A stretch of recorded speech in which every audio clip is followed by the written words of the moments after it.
Add-on desired. Hello viewers, welcome to Addod Solutions Daily Current Affairs. I'm Lokesh Penugunda. This session is designed for aspirants who are preparing for banking, groups and such other competitive examinations. We cover news articles from both the Hindu and the Indian Express. Make use of this session. We have a first article dealing with the Performance Grading Index. So what is this Performance Grading Index? This is a index which is released yesterday by the Ministry of Education. This is released by the Ministry of Education, and you should note that this is a third edition of the Performance Grading Index. That means this is not the first time the Performance Grading Index has been released by the Ministry of Education.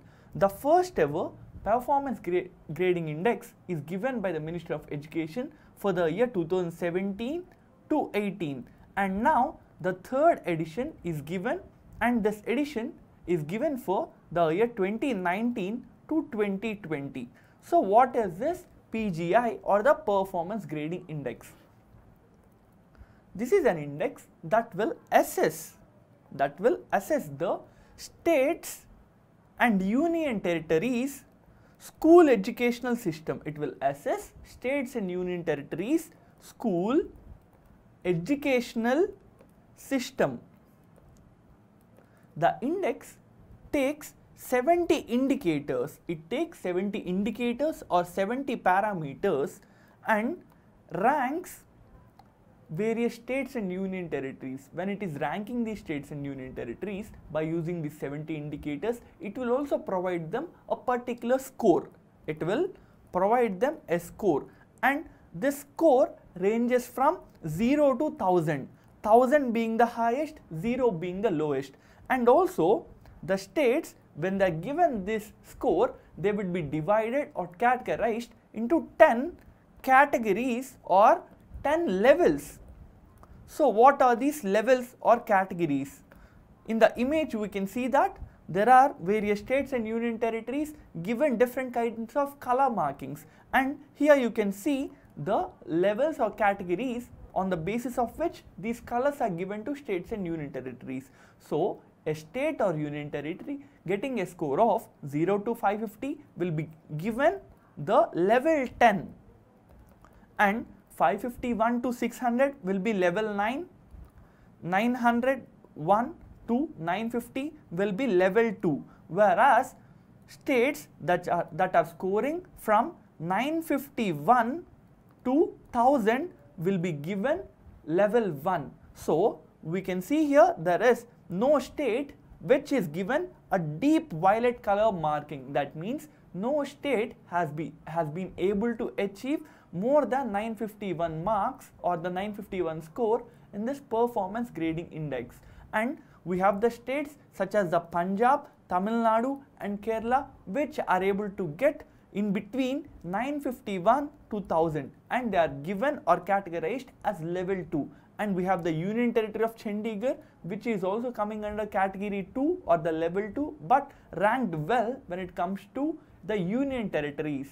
So these are the various states and union territories that are doing well in the Performance Grading Index. As this index is dealing about the education, we should also know about one more index which is dealing with education. This is the School Education Quality Index. School Education Quality Index. And this SEQI or the School Education Quality Index is given by the Niti Aayog. Niti Aayog. So you should remember that the SEQI index is given by the Niti Aayog, whereas the PGI or the Performance Grading Index is given by the Ministry of Education. Next we have an article dealing with a new variant of coronavirus. So we have seen that a virus or in fact any organism will undergo certain variation when it comes to the genetic level. So if an organism's genetic level has undergone a change, then we call it as a mutation. That means a virus or any other organism's DNA has altered, and whenever it is altered, we give it a new name and we call it as a variant or a variation. And now the coronavirus have also undergone a small change when it comes to one or two proteins of this virus, and this new variant is named as T478K variant. So the new variant of coronavirus, which is found in the country of Mexico and the North American continent, is named as the T478K variant. Next we have an article where the SIDBI has invited the expression of interest for recruitment of several consultants to help it start the NABFID. So what is this SIDBI and what is this NABFID? SIDBI stands for Small Industries Development Bank of India. Small Industries Development Bank of India. This is a public sector bank established by the government of India in the year 1990. So nearly 31 years ago, a bank called as SIDBI was established by the government of India, and it has asked for expression of interest to recruit various consultants to help it set up the NABFID. So what is this NABFID? It stands for the National Bank for Financing Infrastructure and Development. The National Bank for Financing Infrastructure and Development. So why does the SIDBI wants to start a new bank? In the 2021 budget, in the 2021 Union Budget, we have seen how the Finance Minister of India, Ms. Nirmala Sitharaman, has stated that the government will start a new bank for infrastructure support. So this new bank, she has stated, will be named as the National Bank for Financing Infrastructure and Development. And she stated that by establishing a new bank for supporting infrastructure, we can help in catalyzing and quickening the infrastructure creation in the country. So this is why a new bank has been proposed to be set up by the government, and now the government through the Small Industries Development Bank of India is recruiting consultants to create this new bank for infrastructure and development. Next we have an article where Mr. Biden, who is the United States President, is scheduled to meet several European Union leaders and the Russian President, who is Mr. Vladimir Putin.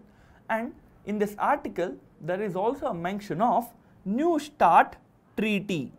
So what is this New START Treaty that is mentioned in this article? The New START refers to the Strategic Arms Reduction Treaty.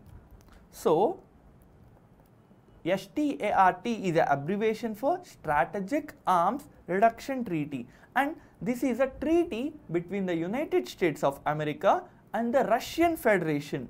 So we have two countries who have signed in an agreement or a treaty called as a New START Treaty. So why did these two countries sign in a treaty? As you can see from the name itself, this is a arms related treaty to reduce the arms. So both these countries have stated that from now onwards they will continue limitation and restriction of usage of nuclear weapons, other ballistic missiles in each other's territory. So they stated that from now onwards they will not keep any nuclear weapons, and it will not increase any nuclear or ballistic missiles in their own country's defense armament. And you should also know that why we use the word continue, because the New START Treaty has initially come to force in the year 2011. So the countries United States of America and the Russian Federation has first agreed to this treaty to reduce the strategic arms production and usage in the year 2011. And this treaty, when it came to force in 2011 was scheduled to end or expire in 2021. So initially this treaty has a work or time frame of 10 years, and when it was scheduled to expire in 2021, the new US president and the Russian president has come together again, and they have signed a new agreement to continue the treaty, and now they have brought an agreement to continue the treaty for 5 more years. That means this treaty will expire in 2026 if they does not increase the time frame of this treaty. Next we have an article which is talking about the Orissa's forest produce gatherers. So in this article they have stated that several forest produce gatherers, who are the tribal people living in Odisha, are facing huge problems due to lack of demand for their produce, and they also alleged that the TriFed and the Vandan Vikas Kendra are not functioning well, and they've stated that if the TriFed and the Vandan Vikas Yojana had these been functioning well, they would have gotten better profits and they would have gotten better income. So what is this TriFed and Vandan Vikas Kendra that are mentioned in this article? TriFed stands for Tribal Cooperative Development, Tribal Cooperative Development and Development Federation of India. Tribal Cooperative Development Federation of India is the TriFed, and this is a apex body that is trying to improve the finances and that is trying to improve the economic status of tribals living in the country, and as a part of its goal it has brought in a scheme called as Vandan Vikas Kendras. So we can understand from the name itself that these are some Kendras, or these are some offices that aims to provide support to the tribals. So how does these Kendras support the tribals? First is they will provide for capacity enhancement. Capacity enhancement that includes training and skill upgradation,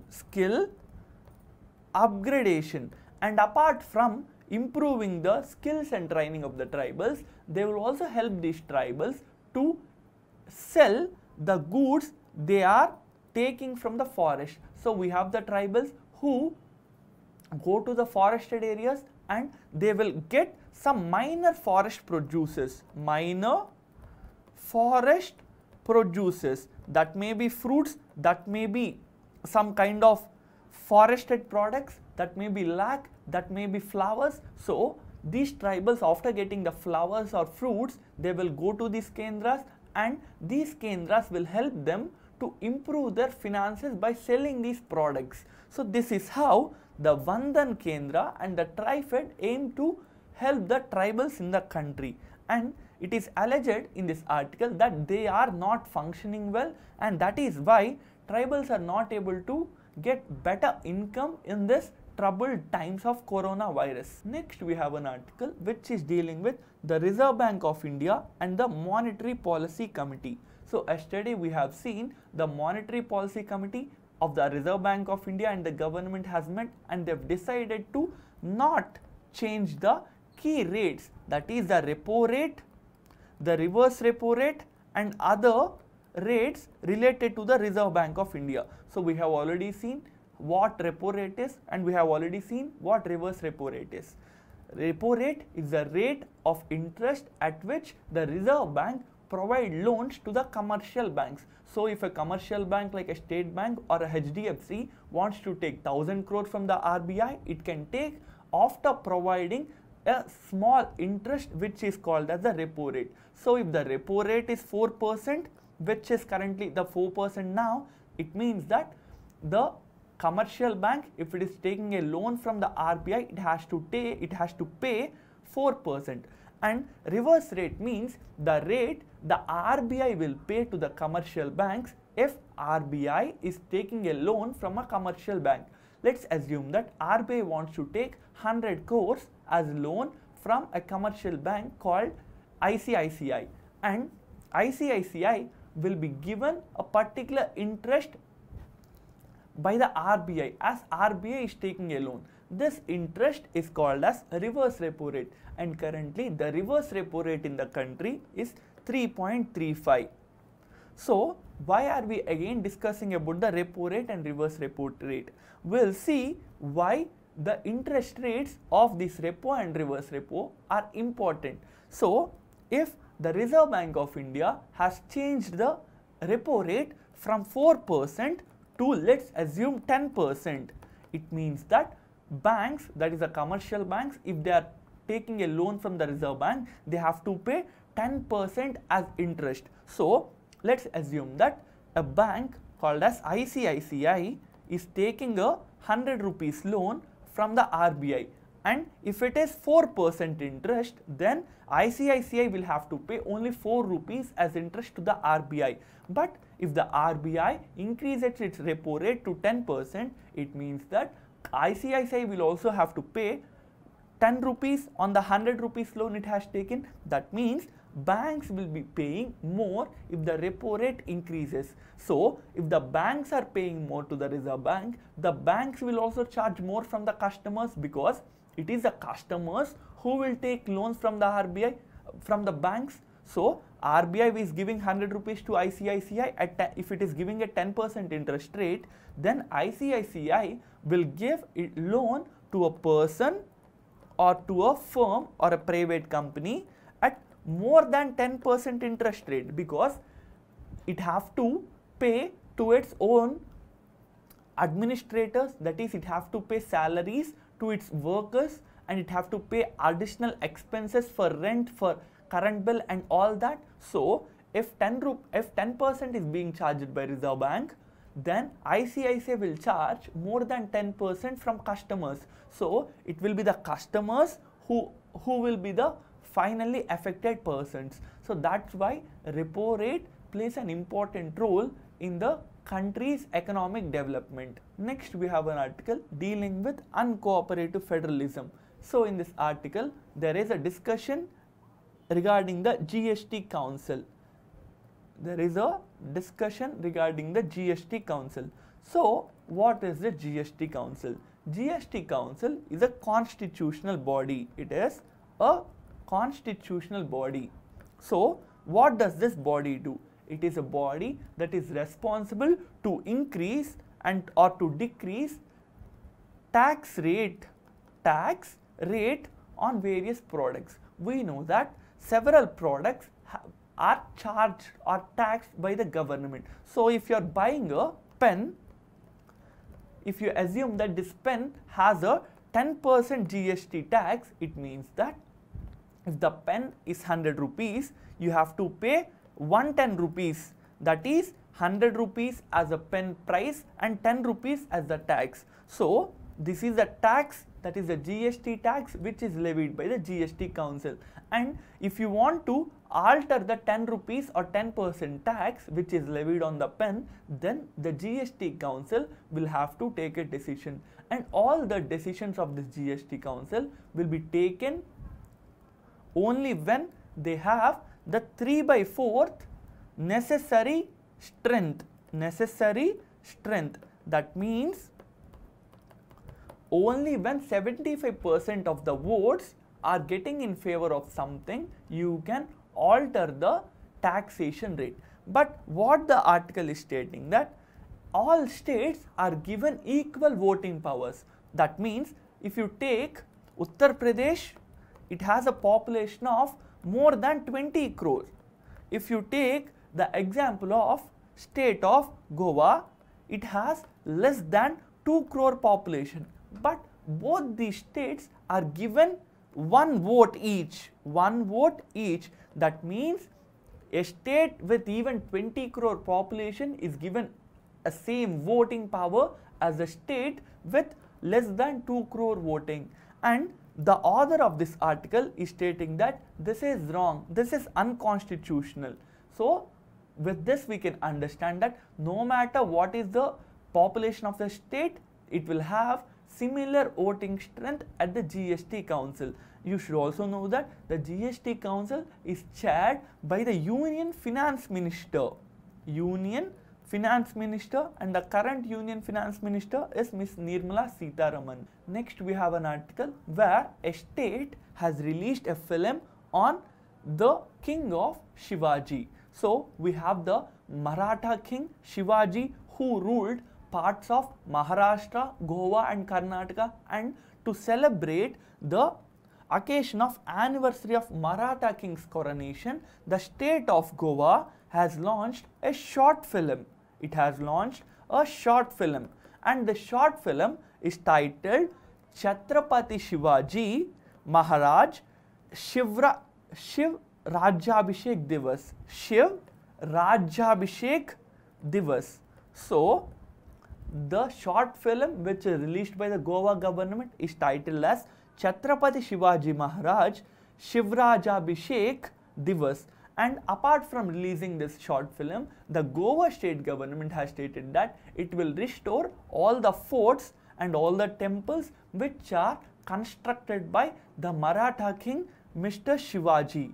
Next we have an article which is talking about 2 drones being shot near a US run base in Iraq. So we'll see a small background regarding the Iraq. Iraq from the year 1979 till the year 2003 was run by Mr. Next we have an article where it is stated that 2 drones are shot near the US run base in Iraq. So we'll see why United States is running a base in the Iraq. Iraq has been run by Mr. Saddam Hussein. So Saddam Hussein was a dictator ruler of Iraq, and he ruled the country with iron fist for nearly 25 years. So from 1979 till 2003, Mr. Saddam Hussein is the head of the Iraq, and he is accused of numerous human rights violations. He is accused of numerous human rights violations, especially of those people belonging to the minority sections.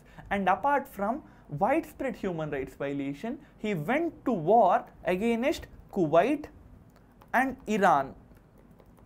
Due to all these reasons, there were widespread poverty and widespread human rights issues in the country of Iraq. And in the year 2003, the United States and its allies has went to Iraq, and it has toppled the Iraq government. So by using force, the United States and its allies has defeated the Iraq government, which is headed by Mr. Saddam Hussein. And from then on, that is from 2003 onwards, there was no strong government. There was no strong government in Iraq. As there is no strong government in Iraq, and there is widespread poverty and underdevelopment in the country of Iraq, Islamic terrorists like Islamic State,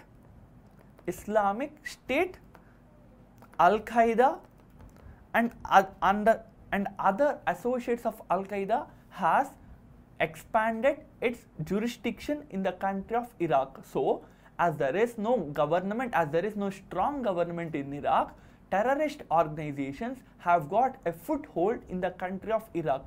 And to help the current government of Iraq, United States is running an air base in the Iraq, and this air base has come under the attack by some terrorist organizations. So we'll see the name of this air base. This air base is Ain al-Asad Air Base. Ain al-Asad Air Base. You should know that this is an air base of USA, which is in Iraq. Next we have an article dealing with an online group which is digging deeper into the coronavirus leak theory. last year when coronavirus has started infecting numerous countries, some people has claimed that this virus is not a natural virus, and they have stated that this virus is a man-made virus and it may be leaked. It may be leaked from Wuhan laboratory. Wuhan laboratory. They've stated that there is a laboratory in Wuhan which is run by the Chinese government, and the virus called as coronavirus is leaked from this laboratory and it has infected millions of people worldwide and it has led to death of millions of people worldwide. And when first this assumption or first this theory has come up, it was not accepted by many, and now an online group called as Drastic, the online group which is called as Drastic, is getting more and more information regarding this leaked virus theory. So there is an online group called as Drastic, which stands for Decentralized Radical Autonomous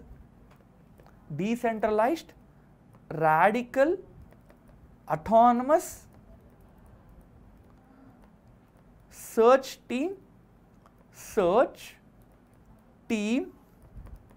investigating COVID-19.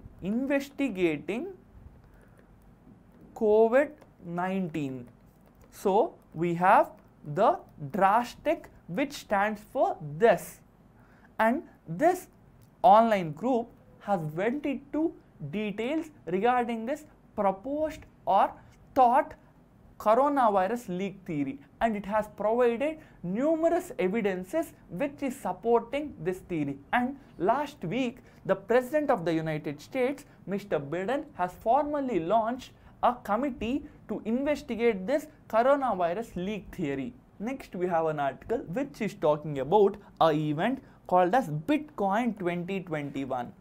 We have an event called as Bitcoin 2021. So it is an event which is held in Miami, which is a United States city, and there was 12,000 of people who has come here, who are proclaiming and who are glorifying the Bitcoin, which is a cryptocurrency.